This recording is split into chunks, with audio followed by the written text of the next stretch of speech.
Destination Medicine is a joint project of the regional training hubs. This podcast series brings you medical students' accounts of their experience in applying to study medicine.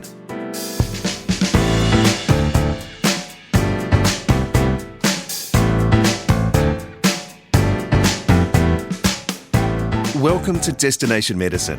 I'm Peter Letts. After starting out as a paramedic, Emily Turnbull realised she could make a bigger impact on her community as a doctor. Now fourth-year medical student at Dubbo Rural Clinical School, Emily is no stranger to rural life. She grew up on a farm in Western New South Wales and understands firsthand the unique challenges of rural healthcare, not least of which is growing up with and knowing most of the people she's helping. But if there's one thing that stands out, it's Emily's trust in herself. She's a strong spirit that wants to keep moving, keep learning, and is ready to take the next step in her education. A belief in the medical education system as support rather than a trap is foundational to her outlook. So what was the catalyst that took her from a paramedic to a doctor? Emily explains to Nicole Goodman. It was not something that happened very quickly. It wasn't I woke up one day and decided it was time to change. It was sort of halfway through my paramedicine degree, which I did as my undergraduate. While I was on my clinical placement in Canada, I had a brilliant time, but I sort of started to feel like I wanted to do a little bit more. And I was studying on the Gold Coast at the time and knew that I always wanted to move home, which is a couple hours west of Dubbo, out at Quambone. And I wanted to go home back to this region and felt like if I was capable, I could do more for my community as a doctor than as a paramedic. So that's sort of how it started. So you're not unfamiliar, obviously, with rural life at all? Not at all. Which is definitely a big driver behind why I want to play a part in some form of change and improvement in access to healthcare in regions like that. And how do you think being a paramedic informed your journey back to study in the medical space? Oh, hugely. It was definitely one of the best programs to do leading into medicine. Sort of gives you the intro to everything. So it was definitely a great head start. And it sort of has guided what I want to do in medicine as well. So I love the emergency. I love the fast-paced sort of dynamic environment. I always wanted to be on the Westpac chopper as a paramedic. So I think that's still hopefully in the cards in some form to do an emergency sort of retrieval kind of work as a doctor instead. When you did decide that you were going to study medicine and apply, did you tell anyone? If you did, what was their reaction? No. I think it was one of those things that I never considered myself being a doctor at all, and that, I don't have anyone medical in my family, so it wasn't even something I was familiar with in any capacity. So the idea that I would even consider doing it, I was like, that's probably crazy. And obviously the entry into medicine is very difficult. Yeah. And so I was like, I don't even know what's in this exam. I don't know if I'm capable of doing that in any capacity. So I just wanted to have get a feel of it at the start. So I got some textbooks for the GAMSAT and just started doing some studying while I was in my last year of uni. And then eventually told my immediate family. I finished paramedicine mid-year 2020 and first wrote the GAMSAT in September that year. And I had moved home to Warren and was working at a machinery dealership during COVID. And anyway, I eventually got involved with the community and I was studying quite a lot. I would study from 4 a.m. till 6 a.m., go to the gym, go to work, go to rugby training, and then study again, go to bed, do it again. And eventually the whole town caught on that I was studying for the GAMSAT. And it just became a thing that everyone was very supportive of me and very on board with my journey. They're like, well, Emily's going to come home and save us all. This is a lot of pressure, but it was really good. And it was for something that I was initially so nervous to tell anyone about, I realized that people knowing was actually brilliant and I had so much support in the community, which made it a far easier process. I mean, you talk about community support during a really rough time in the world. What a joy. During the process, did you have a mentor or someone that gave you guidance? I know you didn't tell very many people, but was there anyone in particular that kind of gave you a little bit of focus regarding your career before you were accepted into medicine? Well, as I said, no one in my family was in anything really but ag. But there was one paramedic who was working in Warren at the time, and he had been through the process already, and he was an amazing support. He'd sat the GAMSAT already and done applications to medicine. And that was a huge help for me because I just had no insight into the process as a whole. And he was brilliant for me, guiding me through both sitting the exam and then also doing the applications for uni. We still stay in touch now. So it's been very nice to be friends with someone like that for the whole journey. It has been really great. So did you have any insights about the application or selection process before you kind of dove in? And how many unis did you apply to? To be honest, I didn't know a lot about the process. I mean, you can obviously figure out a lot of it online. I applied to both the Dubbo stream for the University of Sydney because it runs separately, and then I applied through GAMSAS, which is where the rest of the unis all do their applications through. So I had Wollongong at the top of that list and then University of Sydney, but particularly Dubbo. I didn't really ever have any intentions on studying in Sydney itself, so I would have otherwise hoped to have gone to Wollongong just so that I could still be in a somewhat regional area compared to Sydney. What was your experience then in applying for medicine? And if, you're talking to anyone who's considering going through the process, what would your message be? Overall, it is hard work and you need to be very committed, and especially for graduate medicine, because for the most part, we've all sort of lived a life and we're doing that at the same time as trying to apply to get into medicine.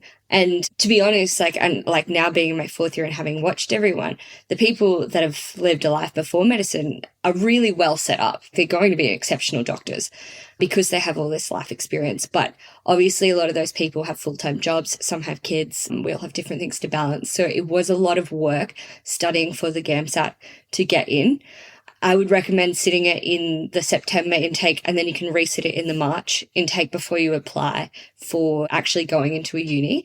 But overall, it's a very achievable process if it's something that you want. You need to be committed, obviously, and you need to really want it because it's very hard work. Yeah. So you passed, you got in, which is wonderful, and you're studying at an MDMSN site, the Dubbo Rural Clinical School. Have you worked in any other areas? For the most part of the degree, we've been able to stay in Dubbo for the entire time. We haven't had to go to Sydney for anything. It's not been without opportunity though. So I did my psychiatry rotation in Lightning Ridge and the regions around there, which was a very unique experience. I am about to go to Menindee to do my GP placement, and we obviously get to do an elective in our final year, and I had a couple of months in Ireland working in a regional hospital over there. So you're still able to go around and see what other things are out there, and if you wanted to, you can do rotations down to Sydney as well as Orange and Lismore. So if you're wanting that metropolitan exposure, it's still available to you. But personally, the experience in Dubbo has been so good that I didn't want to go anywhere else. On that point then, what are the benefits, do you think, of studying medicine in Dubbo? There are so many. Being that, so there's only 24 people in each cohort is the rough intake number. And that's so that Dubbo can obviously accommodate 4 cohorts of students now. People just take the time to teach you. For a start, people in the country are very, very kind and very nice. I think most people can attest to that. Yeah. And the doctors here, they really care and they want you to stay. So they invest quite a lot of time into you, both in your studies and also personally, to make sure that you're managing your studies okay, that you're coping in town okay. Also, Dubbo gets everything that you would get in a metropolitan centre in terms of pathologies that walk through the door. But we also get a huge variety of things that don't come through. We have obviously a lower socioeconomic status. We service a really geographically large area. So patients are coming from a long way away, don't have access to primary healthcare. Pathologies are found a lot later. And we also experience a lot of traumas, farm accidents, road accidents, things like that. So all of these things come in. And because we don't have all the niche subspecialties, you get to manage everything. So it's, if you're in the emergency department, you're doing far more than just triaging for them to be taken over by each appropriate specialty. You get to look after all of these things. And because there's not a lot of doctors in line in front of you, as a student, you do get to step up and do a lot of these things. So, you're scrubbing into surgeries, you're practicing procedures, all things that would take you quite a while further down the pathway before you get to do it in a metropolitan centre. And also, you can't hide. Everyone is always looking out for you. And that's a really nice thing because medicine's obviously quite difficult. Yes. And Dubbo's a great place to live. So, well, yeah, tell us about Dubbo from a lifestyle perspective. For anyone wanting to go, what can they look forward to? Dubbo's brilliant. It's a town that holds a lot of potential and it's constantly growing. My whole life I've been coming to Dubbo, and it's changed so much since I was a kid. And now there's so many young people here. It feels like everyone graduates uni and moves to Dubbo. So it's a very social town, and I'm very involved with the rugby union, which has been a great way to make friends and stay involved with the community. Obviously, I had a head start being from here and already knowing so many people here. But it's been so nice to see all the other med students that have come from far and wide and have been able to make this place their home, and they've all found communities in like a variety of different capacities and different sports and groups. And they've all seemed to fit in here, which has been really nice to see. I think people worry about that in a regional area. Yeah, that's right. And for people that are concerned about rural isolation, this is certainly not that. And so it's a good place to study, certainly. Let's go back and talk a little bit more about studying. How do you approach the act of study? Is there a particular method that you found that has helped you over the years? I think I've found my rhythm now. Well, I would hope so, being in my final year. Yeah. Personally, I watch the lectures. So all our lectures are delivered in the form of either a Zoom or a video.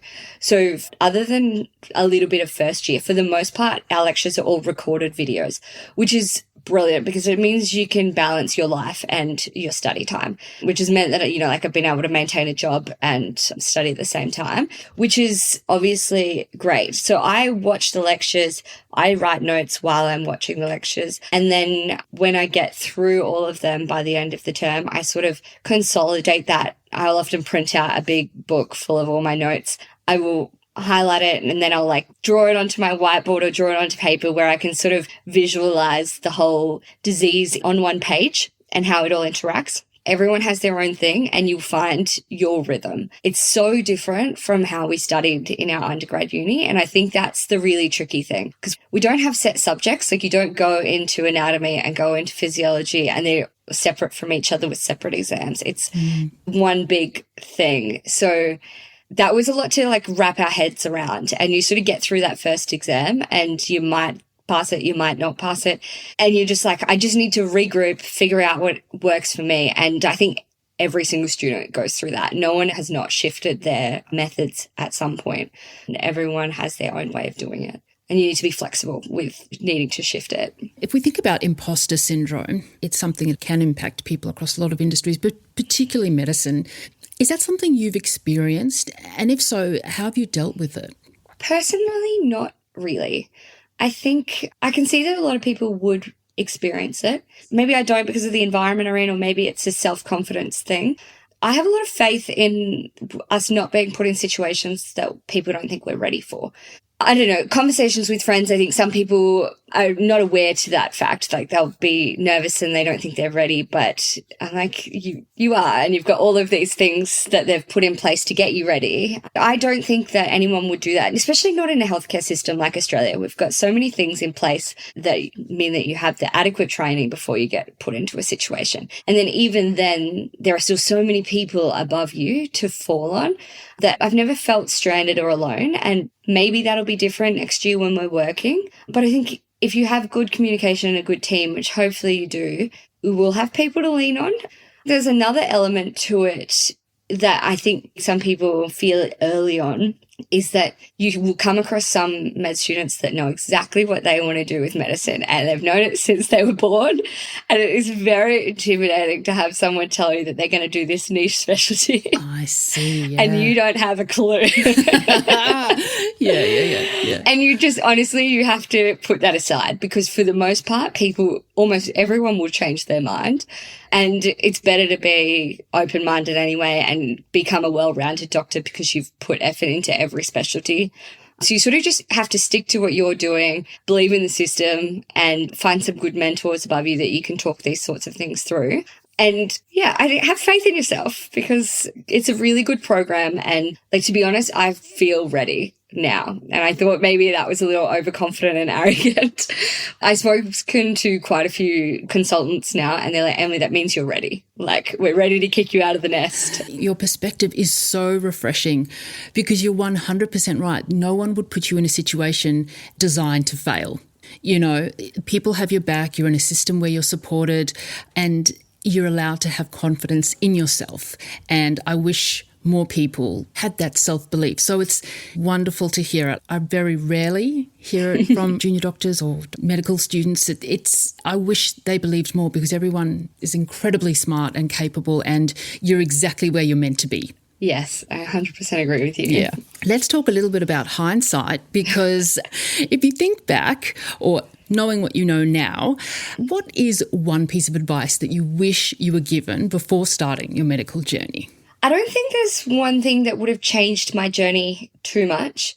I do think that you need to really want it. You're sacrificing a lot of your time, a lot of your social life, a lot of your time with family and things like that. And there's not a lot of downtime throughout the year. We run a very long academic year with very few holidays. So I think you need to want it. That's the thing that keeps you getting up to study over and over and over again when you've just had enough and you want to throw it all away. The end goal is to be very important. If you're doing it for the wrong reasons, I think you'll struggle to make it through. Lastly, what is it about medicine that you think that you just could never have prepared for? So many things. So many things. And there's so many things that you don't learn in medical school that in the real world you are going to experience. So I work as an administration clerk in the emergency department in Dubbo, and that's given me a lot more insight into the practicalities of the hospital. And for one, that's quite personal to me specifically is that studying in a town where I know so many people. Yes. Because we obviously service the regions as well. When you live out there, everyone knows everyone. I thought it would happen a little bit later, that I would need to prepare myself for that small town, dealing with emotions and dealing with knowing people's business. It was the first couple of weeks and I was finding out that my friends' grandparents had cancer and they don't know that and you know that. And it's a lot to deal with mentally. And then even the people that you don't know intimately, you still just know everyone's business. And or people that I know well, they will tell my parents that they've seen me and then they'll be like, oh, why didn't Emily tell you? Oh, no.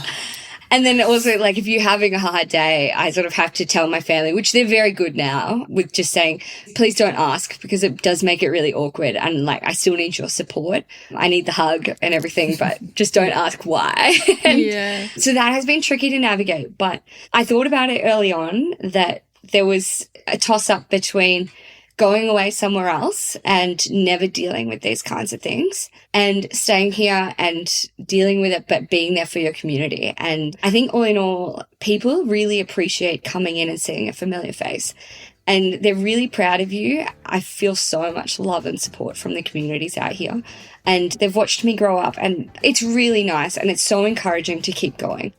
Emily Turnbull, fourth-year medical student at Dubbo Rural Clinical School.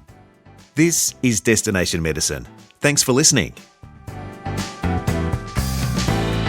Regional training hubs are supported by funding from the Australian Government under the Rural Health Multidisciplinary Training Program.